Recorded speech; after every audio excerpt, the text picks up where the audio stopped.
We have 4 kids in 4 different schools in Beaverton School District. When we heard that 640 teachers were being cut from schools, we were shocked. Over the past 5 years, we shortened the school year, this year by 16 days. Reductions have been made in administration, maintenance, counseling, physical education, art, music education, and library resources.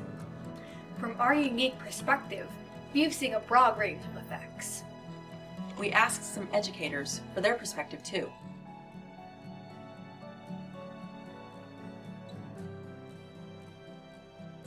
My class sizes right now are 42, 43, 48, 22, and 28. So, geometry is my biggest class. It has 51 kids in it.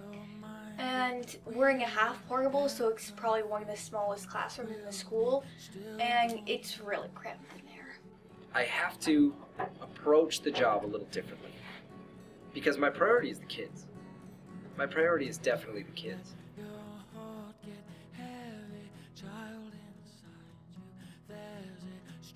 So there's courses that all of us are either shaving down, or sometimes we're even eliminating programs.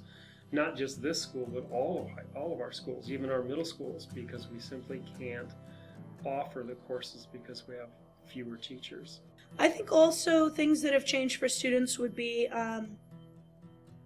like the number of classes that are offered. We've always had technology class until this year. The PE classes are no longer meeting every other day. They're meeting every other day, and then we had to pull out this whole chunk for health because they no longer have just a typical health class because we don't have enough teachers to cover everything.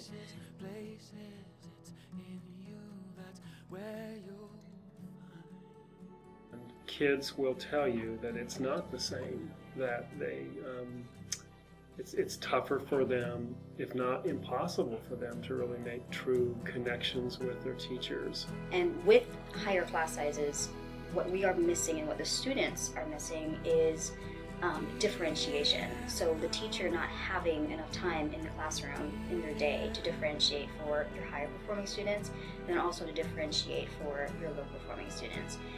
In class, oftentimes when we start a new unit or project, there are so many kids that the teacher ends up spending most or all of the class just answering questions.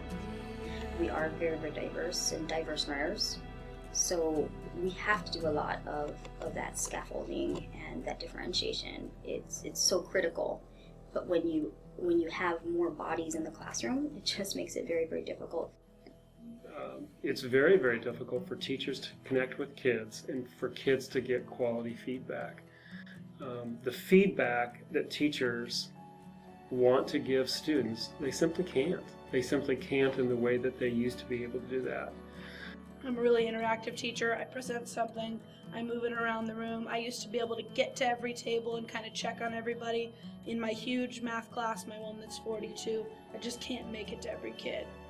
The issue that we're facing is that more of our at-risk kids that need more structure are not getting it, and we don't have a safety net to try and help them.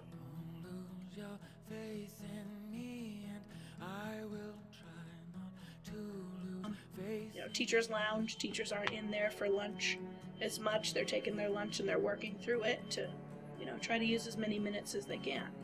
Just the amount of time that I'm spending outside of my normal days, outside of the time that I get paid for, just trying to put in that time so that I can make sure that my kids are still getting a really good experience. I love to tell stories, especially when they relate to the mathematics I'm teaching. When I can get the students to really sink their teeth into whatever I'm teaching. And subsequently after the story, then they were there. They were ready to learn. That moment is what I find less and less time to do this year. That's what makes it harder to teach.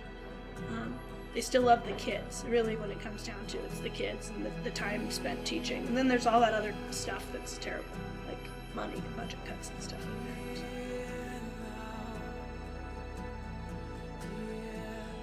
So I was a teacher before I was a mom, and when I look at what we're expecting of our teachers in the 4 schools that our kids are in, it's an impossible job now.